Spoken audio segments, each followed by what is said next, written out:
Well, howdy there, folks. Welcome back to Stewie MTG. And this evening we've got Nemata, Primeval Warden, and we've got ourselves Saproling Tribal. Nemata is a 4-mana 3/4 with reach. If a creature your opponent controls would die, exile it instead. When you do, create a 1/1 green Saproling creature token. You can pay 1 green and sacrifice a Saproling, and Nemata gets +2/+2 until end of turn, or spend 2 mana and sack 2 Saprolings to draw a card. With that, let's dive actually right in and take a look at our Saprolings, or fungi affiliated cards. We have ourselves good old Thallid. Another Thallid. We have Jade Mage, Felon of Heavenwood, Masked Vandal, Blood Artist, Zulaport Cutthroat, Skull Prophet, Korzoda Guild Mage, Deathspore Thallid, another Thallid, and another Thallid, Yavimaya Shepherd, Spore Crawler, Undersolar Myconoid, Deathbloom Thallid, Slimefoot the Stowaway. Originally this deck was a Slimefoot deck, but when Nemata came out, there was a nice switcheroo that occurred there. How often does that happen for you guys? Where you have an existing deck and a new commander comes out, and that you change the deck around the new commander because it's either more interesting or more flavorful for you.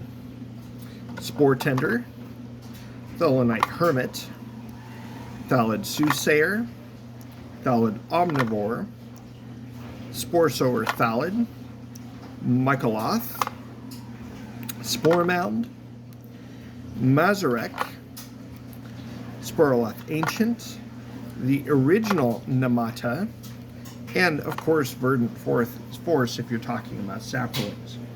In order to get these things out, especially things like that Verdant Force, a whopping 8 mana, we have ourselves Golgari Signet, Moss Diamond, if I can get it in there, Charcoal Diamond, Golgari Locket, Golgari Keyrune, Golgari Clues Code. That's our ramp package. With that, we have a few artifacts to help us in our theme of sacrificing our Saprolings or spores. We got Skull Clamp, Ashnod's Altar, and Druidic Satchel. We got a few enchantments that help us out here. Keen Sense and drawing cards.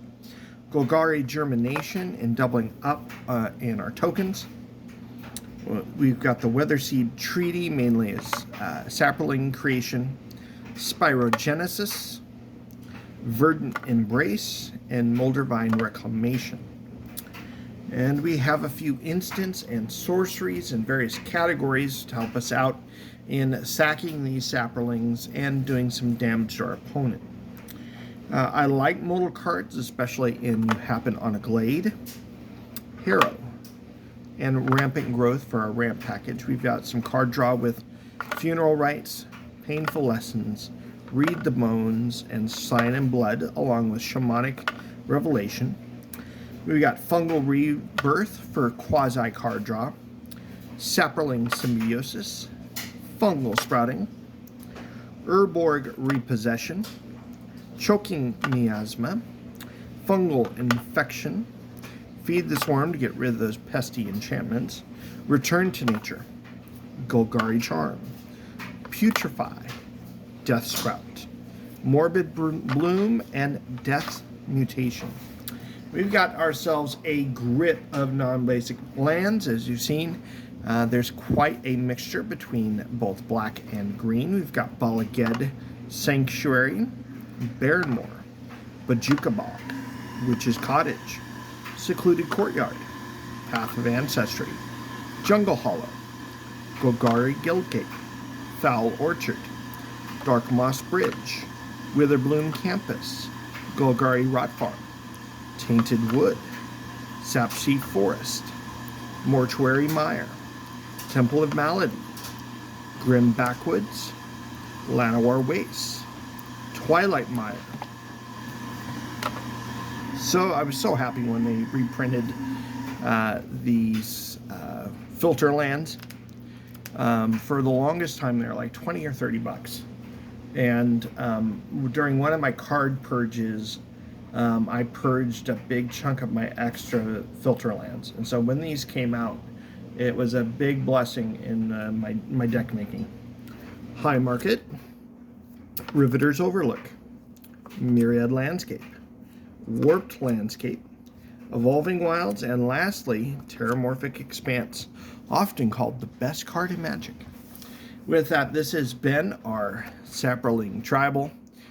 Stay tuned as we continue to look at our two-color deck combinations.